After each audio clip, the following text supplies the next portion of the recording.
over the tenure of our show. It's how much I love the storytelling in the ring. But God, these two, they let it all out on the line. They really, without speaking, told you you could have watched this and not known anything about Cage, Callahan, Impact Wrestling, the story, and you'd know what's going on. It felt,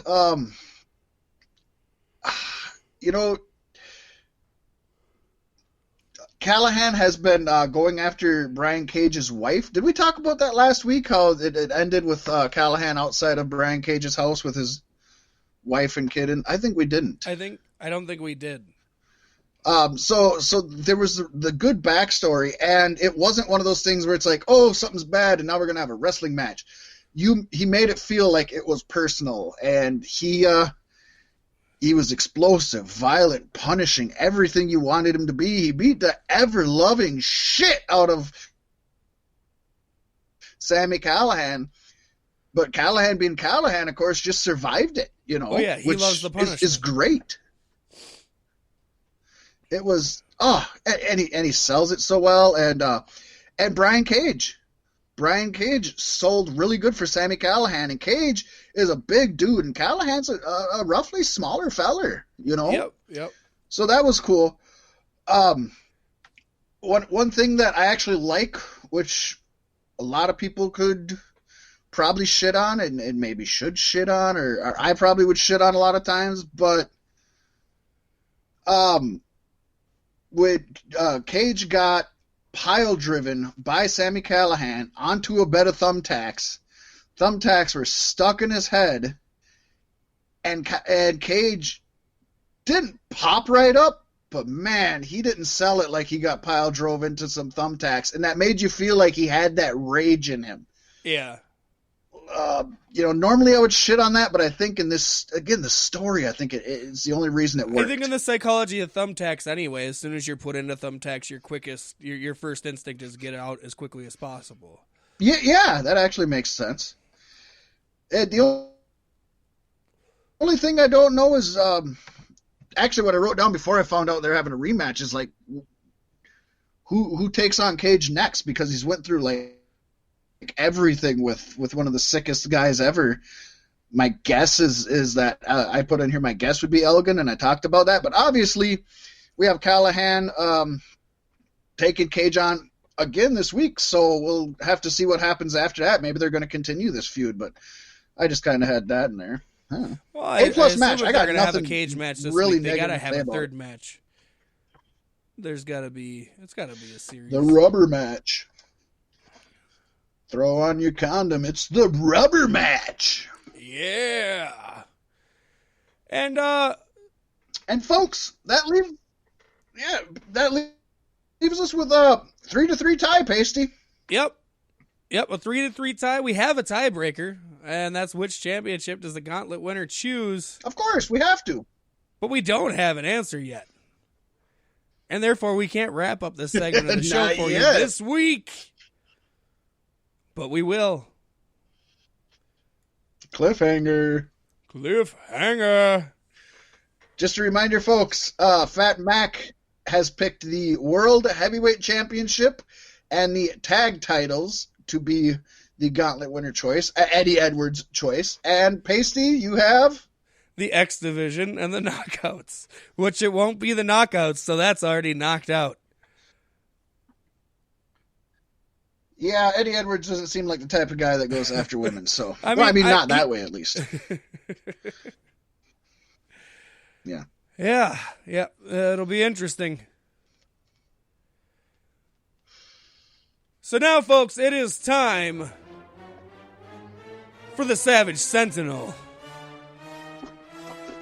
Woo! Yeah. With all the talks in WWE in Japan, nobody would have ever expected it was New Japan Pro Wrestling who would make the first move. The Asian company they Pearl Harbored them! Yes! Pearl Necklace Harbor. All over. The Asian company announced in a press conference the introduction of New Japan Pro Wrestling of America. During the press conference, NJPW chairman Sugibayashi and CEO Takami Obari I just call him Sugar Bitchy. Sugar Beesh. Sugar Bitchy. Sugar Beesh. They discussed the phases that led to the new subsidiary. Phase 1 was hunting for talent. Phase 2 was question marks. And Phase 3 is profit. I love it. I hope people catch that reference. That's good. Phase 2 is running events in the U.S. and other countries, and currently New Japan Pro Wrestling is in Phase 3, which is establishing the subsidiary organization. That's right, folks. It feels so good. This is the best Pearl Harbor. Made the first move. Oh. This is awesome. This is huge. And this is all also with last week's news of NXT trying to establish something in Japan. I really hope that this kind of helps. How many wars can WWE fight at the same time? Pretty soon they're going to be spreading themselves really thin, which they already are. Especially since all of this really falls on NXT alone. But I truly hope people now actually go back and look. As Americans, I'd say Americans more than almost any other country, probably other than North Korea, they don't look outside the United States bubble. And so everybody always says, and this was obviously before AEW, but even right now with AEW, a lot of people still say WWE is the major wrestling show, and then there's independents. People didn't look at Impact Wrestling or Ring of Honor or any of these. But I would say to a lot of people online, and I quit saying it, or a lot of people that I talk to, and I just quit saying it because you don't like to argue, New Japan Pro Wrestling globally is a major pro wrestling market. It's not an independent. It's not a small operation. Nope. I hope this proves to people that it's not, because now they're running the two biggest countries for pro wrestling. If they get a base in Mexico, they've got the trifecta. Oh, yeah. And they've already got strong ties with Mexico as it is.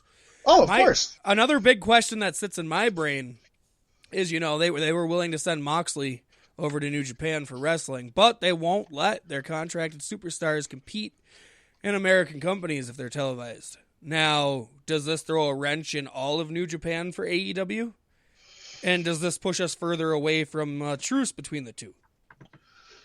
Only time will tell. Because this is literally WWE moving to Japan, but in reverse. Because this is the second biggest wrestling company in the world coming into territory, which is already highly contested. Yeah. And no, this isn't the first time a Japanese company has made base in the United States. Dragon Gate USA was over in California area, and they did great, and they ran huge shows. They ended up they started going out of business, and they kind of consolidated with Evolve, so now Evolve is absorbed Dragon Gate USA, so I guess that's still going on, and actually part of WWE, ironically. Huh. Funny. What a small world. Yep. As if things weren't intense enough already in the wrestling forecast, though. I mean, this steps things up a few notches. Quite a few notches. But you know what really makes this a small world is that WWE doing all this Saudi Arabia stuff. One guy who's really been vocal about it is Sami Zayn, who is, of course, of Syrian descent.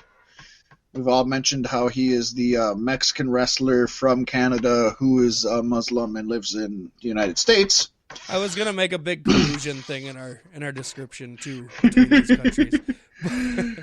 But one thing that's super awesome is Pro Wrestling Tees is selling a limited edition shirt with all of the proceeds. Now that means all of the proceeds, all the money you haven't yet spent on right. All the proceeds. That is not profits. That's not like after they make up for what they've spent, the profits go to it. No, 100% of the money that you pay for this will go to the Sammy for Syria fund. That is super awesome, badass. I'm happy for Sammy. I'm happy for Syria, which is really in a rough deal right now, and I'm so proud of Pro Wrestling Tees for this. Paystee, the shirt features a tail of the tape style graphic depicting what most would consider the dream match of El Generico taking on his young Padawan, Sami Zayn. I want that shirt. I imagine all the stats are the same across the board. Well, not all of them. Country of origin. El Generico is from Mexico. Sami Zayn is from Canada. Now, you can, Paystee, if you do want this shirt, you can order it. Just go to prowrestlingtees.com/ElGenerico9052 or get this, Paystee, for your convenience. We have posted it on our Facebook page and pinned it to the top. So just go to facebook.com/beefstickspodcast like you do every day, folks, and click the link if you're interested in picking up a shirt or 7. Just in time for the holidays. Just in time for Halloween and Crown Jewel. Wow. It's a good thing that he's doing. I'm proud of him for it. I hope we see some of those shirts in the audience at Crown Jewel. I won't watch Crown Jewel, but I hope to see some screen captures of that. Some Saudi Arabian citizens with those shirts. That would be amazing. That would be awesome. They'll be escorted out in short notice. Faster than a person in the front row with an AEW shirt. Not just escorted, Paystee, trust me. Oh, yeah. No. Head in a suitcase. Yeah. Positive news, Paystee. Yes, more positive news coming out of the Impact Wrestling camp. According to sources, a handful of wrestlers in the middle and lower parts of the card learned that they'd be getting raises before Friday's TV taping. Wow. That is amazing. Others were also told before Bound for Glory. It seems management wanted to give back to the men and women who've sacrificed their bodies and sometimes their paychecks to help the company as of late. Now that they'll be airing on Access TV. That was awkward. Yes. While there is no formal statement on how significant their raises were, one source said everyone in the locker room seems to be very happy about the bump. So it was some coke. We're bringing back the 80s. NWA inspired them. And another source claims one wrestler was almost brought to tears after management delivered the good news backstage. It's powerful coke. Good stuff. It's RVD. He's like, I could smoke weed and do coke. He started crying, bawling right there. I'll be a heel. Some of the wrestlers who've been named as receiving a pay increase includes Ethan Page, Josh Alexander, The Rascals, Ace Austin, and Jessica Havoc. There's one name that seems to be missing from that list of people who really, really, really deserve a pay raise. Well, to be fair, Paystee, it did say from the lower and middle part of the card, and I would call her a main eventer, so I would understand her name wouldn't be on there. I gotcha. That's the way I'm reading it. You know what I mean? Not saying that isn't the reason. Just saying I don't consider her a middle or bottom card person anyway. She probably makes good money. I hope she does. Yeah, I get you. But man, this is just a couple months after hearing about how now they're going to pay for their hotel rooms, and we've been hearing a lot of positive stuff coming from the politics of Impact Wrestling. You rarely ever in the pro wrestling world hear positive stuff about the politics. It's good. They're more and more becoming my favorite again. They used to be my favorite back in the day, and they lost favor with me. But not only their in-ring work, but the people behind the camera seem to, at least from what we're hearing, doing something good. It's wonderful. And that's not all the news from Impact this week. No, Paystee. In fact, something else cool, talking about the olden days when they were my favorite company, Impact says that they will be bringing back their old moniker, TNA, or Total Nonstop Action. Now, before everybody's jaw drops and says how stupid of an idea it is, because that's a stupid acronym, because it is a stupid acronym, and I agree with you, this is for one night They're only. bringing back Dixie Carter, too, right? Dixie Carter on a pole. She's stripping in the lobby. No, this is one night only over WrestleMania 2020.